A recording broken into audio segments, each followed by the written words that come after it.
Welcome in to another new Codings Pro podcast. I'm your host, Ben Dubose, news editor with the AMP Publications team. Today we're joined by Stephanie Chiswick, editor-in-chief of Codings Pro magazine. Stephanie was part of our team on site at the 2024 World of Concrete show last week in Las Vegas. So in today's episode, we're going to run through some of the key themes from that event, as well as some of the important takeaways for Codings professionals. Stephanie, thanks for taking the time. Have you recovered yet? I know World of Concrete's a pretty exhausting show simply based on how massive it all is. And it is, yeah. I have recovered. It took a few days. Luckily, there was a weekend after that. Right. I think one day I walked 14,000 steps just purely based on like going to and from the booth. So that was a lot. Yeah, absolutely. And there's 3 exhibit halls, basically. I mean, it's just monumental. I guess a good place to start, just explain to our audience, for those unaware, what is World of Concrete? Why is it so important? From a 30,000 foot view, where it fits within the coatings niche and beyond just the coatings industry, what is it about World of Concrete that's unique as a trade show? Sure. So I would say that just to start off, the thing that's most unique about it is the size of it, like you said. So it's the biggest show that we go to as Coatings Pro. It is a annual conference that takes place, conference and expo. The main part that I take place with is or participate with is the expo portion of it, which just it means like the booths and the demonstrations. There's 3 halls inside, and then there's 2 areas outside where they're doing competitions and demonstrations and those kinds of things. It's for any contractor working in commercial concrete. So for us, that means people who are applying coatings to like a concrete floor, or maybe a below grade on a commercial building or something like that. So anything concrete related.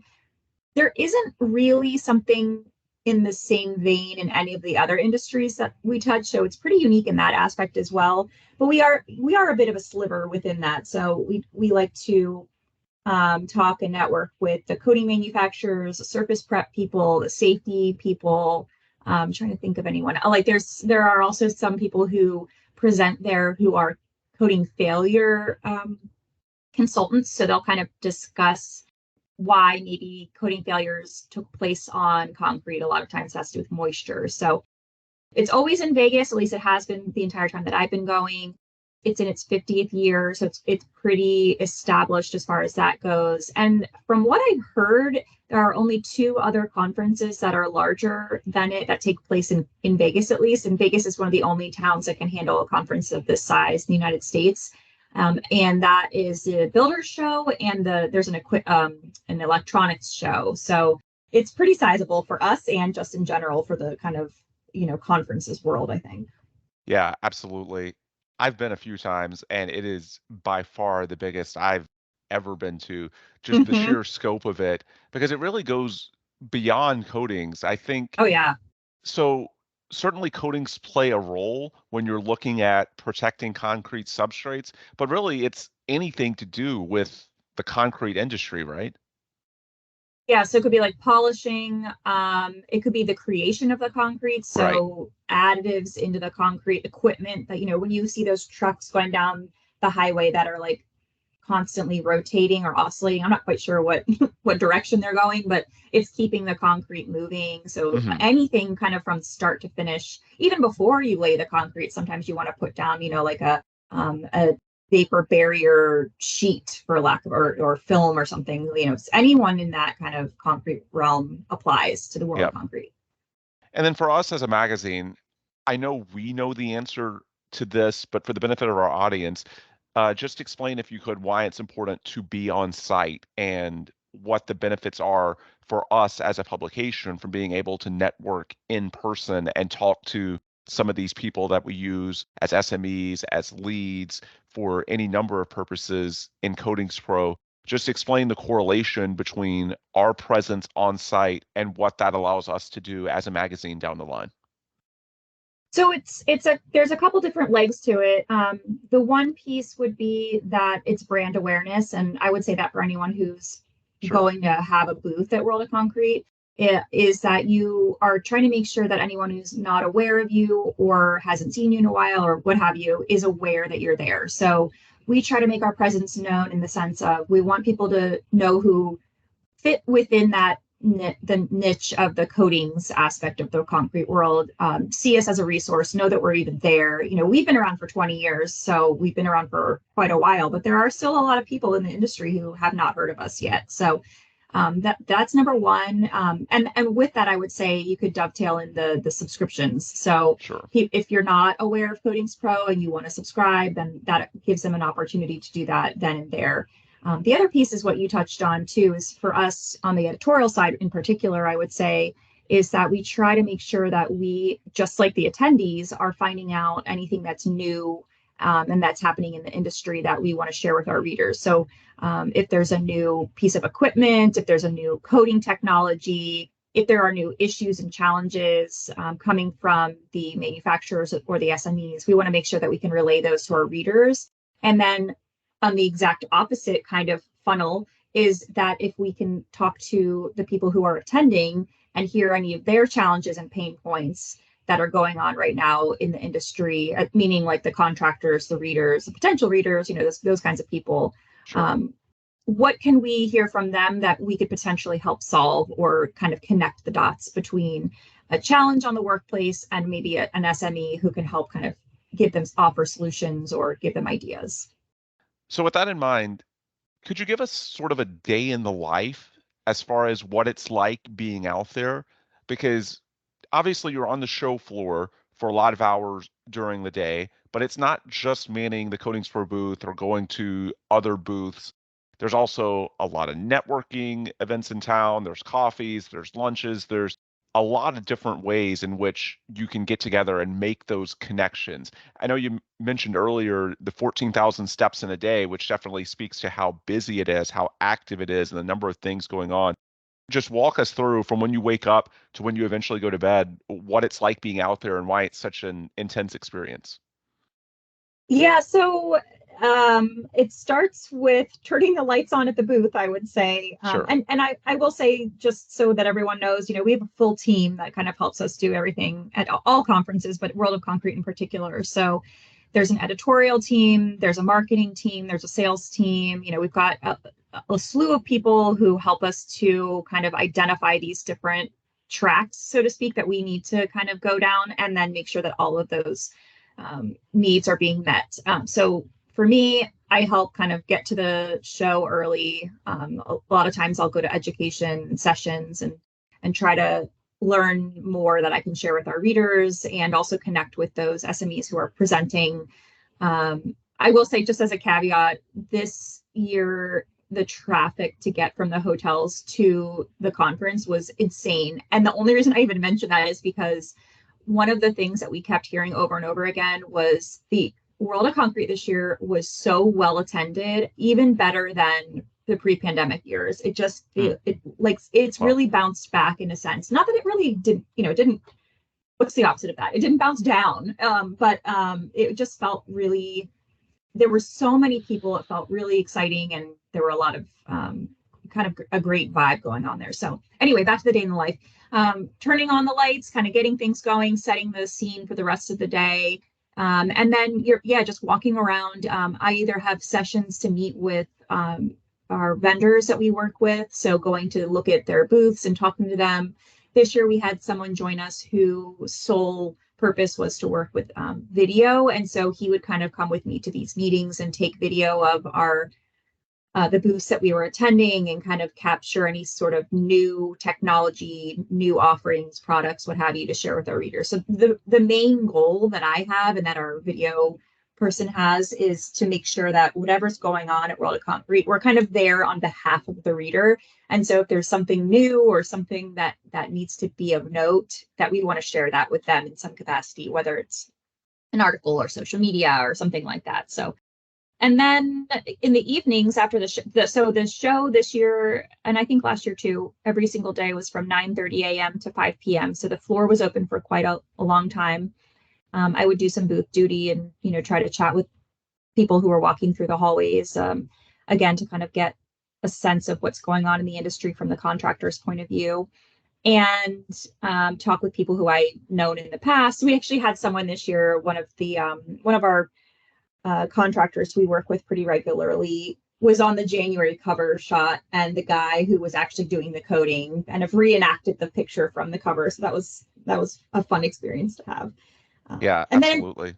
yeah, it's nice to connect with the readers. So, and then in the evenings, we go to those events you're talking about. So there are some sponsored events that give us an opportunity to, again, just kind of continue to mingle with the contractors and the vendors to see if there's any opportunities for collaboration. So for me, it's all about absorbing as much information as I can and then kind of connecting those dots wherever I can.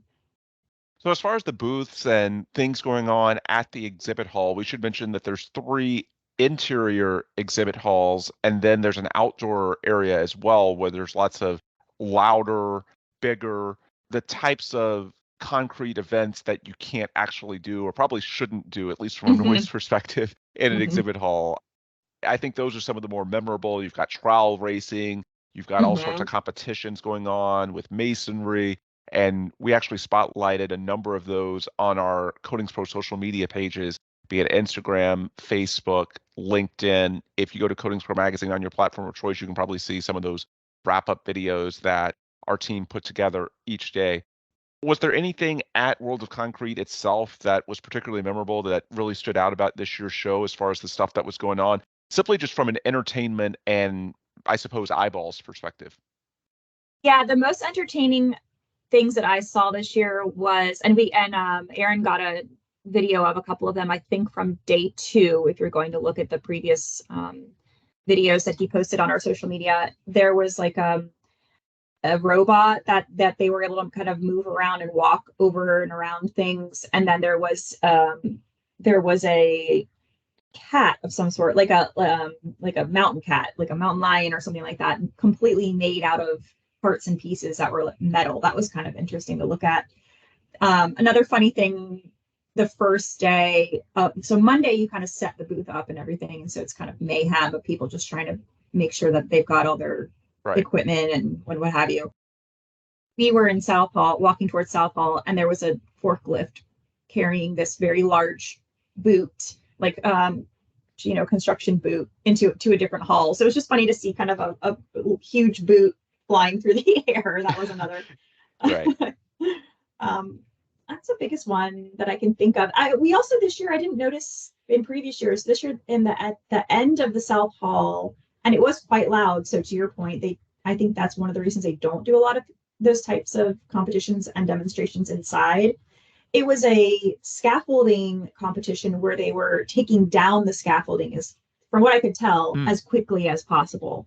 And so there was like I want to say 8 different teams, maybe 10, and there were scaffold judges, and they were watching these crews disassemble the scaffolding as quickly and I'm sure as safely as possible. So that was interesting to watch. Yeah, absolutely. And I want to underscore that's a good example of something that, while not directly related to coatings, I'm sure a lot of the things that our listeners may initially think of are coating products that are applied to concrete substrates. But there's also a lot of things that are just on a tangential level related to protective coatings and these projects, such as scaffolding, which a contractor would potentially use when they're working on the coating of a concrete substrate or some other substrate. Basically, there's a lot of things beyond just the coatings or the tools themselves. There's a lot of, I guess, infrastructure type items that a show like this can really spotlight that potentially have relevance to our audience, even if you don't think of them immediately, right? Mm-hmm. Yeah, and I think there's a lot of opportunity for, those types of things, not so much as scaffolding, but I remember one year seeing a tarp, for example, that was used for waste or something like that. And I was like, well, that's interesting, because you could also use that tarp for like removing the rooftop equipment or not debris or something like that. You know what I mean? Like, you can see these things and it come from your angle and maybe look at them in a different light that you may not have thought of before, but just being around them kind of makes you think of like, oh, I wonder if that could be used in the coatings world, if you're coming from the coatings world. Yeah, that's what I'm getting at. Things that aren't necessarily the primary scope of a coatings project that a reader or listener might initially think of, but something that absolutely does have relevance to our contractors and other professionals throughout the industry. And so that's why this show is so important because it covers so many different niches that, if not directly, can certainly apply to a coatings contractor or a coatings professional on some level. As far as the things that are being talked about when you're having these conversations at the Coatings Pro booth, at a different exhibitor booth, at a networking event that you go to, are there any common themes or pain points that people are talking about? I would say this year I have not heard as much talk about like the labor shortages, although Okay. I don't think that that's because it's not there. I think it's just that it's sort of the way of the world right now, so it's It's not baked in. exactly. People are still really trying to create equipment and materials that are more efficient and easier to use, safer to use. So I would say that's another piece of it. For example, if you're using a tool, could it be cordless or completely electric as opposed to gas? Could you have an easier way to maneuver it from an ergonomic, is that the word? It, from like a standpoint of you know, even just like we interviewed the people at Werner Co. at one point and got a video of they have a new table that's on wheels, a cart is a better way of saying it, called Knack. And they create it in a way that it's easier to push, so it probably hurts the workers less and kind of like it's less of wear and tear on the person's body. So anything like that that can be kind of pushing the industry forward seems to be really useful. Any other pain points? I just think this again, the same thing about the silica standards and the silica challenges. That's another thing to me that's like we didn't really hear much about that, which is kind of to me of note. Like when you don't hear about things Sure. too, it's another indication of kind of what's happening with the industry. I think that's there's been enough time now since that's passed that people are kind of again, it's baked in, like you said, that was a perfect way of saying that. So safety and the economics of things and kind of, what's 2024 going to look like as far as the infrastructure bill that came out? So is that going to affect things in a positive way? Are there going to be shortages from a labor standpoint or material standpoint? So I think because World of Concrete happened so early in the year, it's interesting because it's not a lot of things yet have sort of developed within the new fiscal year. So it's Yeah. interesting to kind of watch how that plays out throughout the upcoming year. Yeah, absolutely. It feels like, at least the times I've been there, setting the agenda because you're doing it in January each year. And it's always interesting. The reason I ask you about the discussions, a lot of the technologies, I'm not going to say that there's nothing new because clearly there is, but a show in 2024 might not be dramatically different than 2023. And the one next January in 2025 may not be all that different than 2024 in terms of the technologies. However, when you actually get to talking to people about what's going on the ground and what their outlook is, that's where you see value in coming back every single year. Even if there's not that many new technologies, there is going to be a new perspective. And so it sounds like for 2024, the labor shortage being a bit more baked in, less on the forefront of people's minds, that's something that's new this year relative to a year ago. Was there anything else you picked up on that this year felt a little bit different than a year ago? Basically just trying to make the case for why there's value in coming back every year and learning how that particular year is different than the one before it, or probably the one that's going to be a year from now. Yeah, I mean, you just made me think too. You're right as far as what I can tell about the maybe the hardware, but the software seems to be rapidly changing in the Sure, sure. industry. That to me is the biggest change that's been happening more recently. So you think about that companies have maybe new apps that are helping to identify even from a coding standpoint. So if you're using a coding that has an A part and a B part, you really dial in exactly how that is or is not working in the way that you want it to be now that you have this newer software, as opposed to maybe having someone just kind of look at the barrels and being like, well, we should have used this much more of A. Why aren't we? So that's been interesting.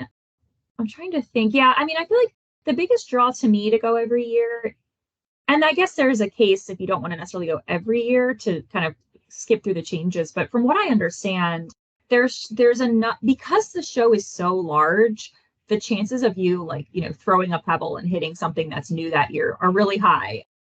It's either that or it's just making those connections. So to me, it's all about the networking and the relationships that you build.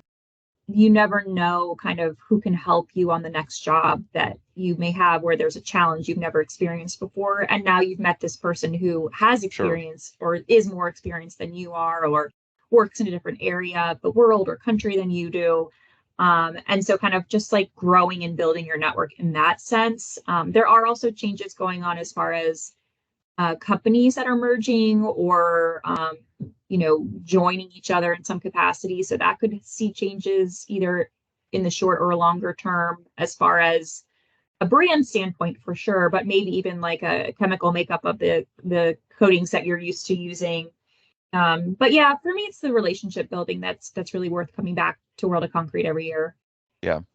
I know in your role as editor-in-chief of a magazine, it's largely you trying to learn what's going on in the industry by asking people what they're seeing and getting their perspective.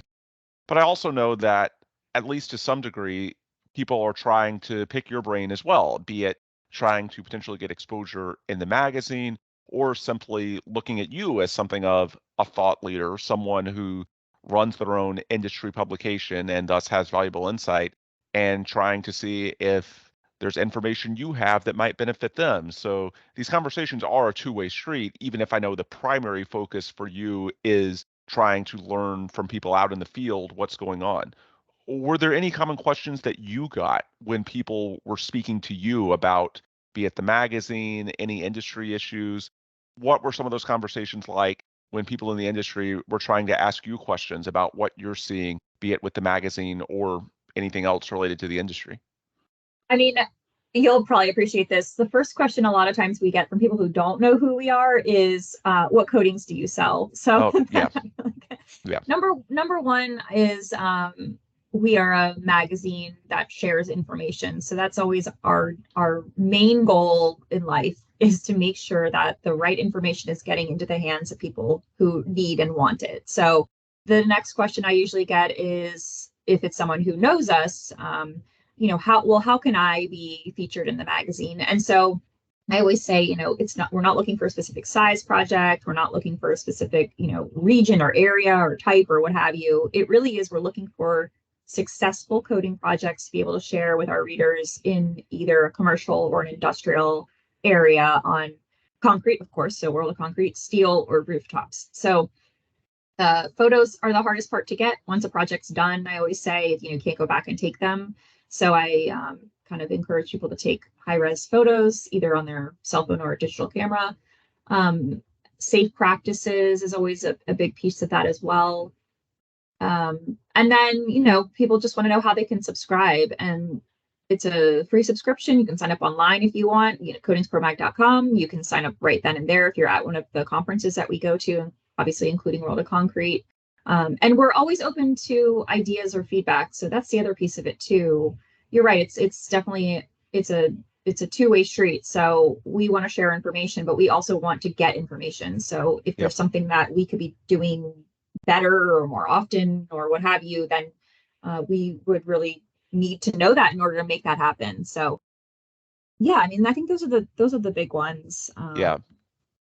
With that in mind, I know that World of Concrete, while it's the biggest show, it's not the only show. You're going to be having some of these conversations, albeit a different niche of the coatings industry, if you will, at other shows in the coming weeks. I know there's the International Roofing Expo, there's the AMP Annual Conference and Expo in early March.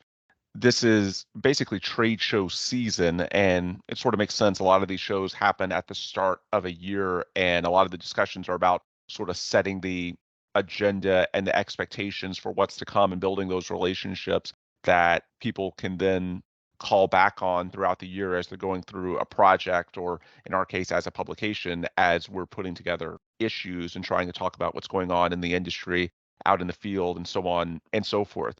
Just walk us through what else is coming up on the trade show front, what the niches of those shows are, who the attendees are, and what we're trying to do with our presence there.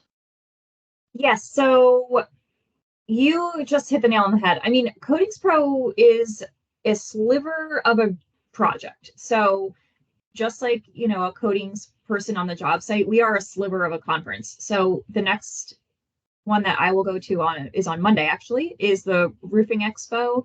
And it's the exact same kind of idea as World of Concrete. So it's all things roofing, it from residential shingles to solar panels to those coatings on like flat, low slope roofs or something like that.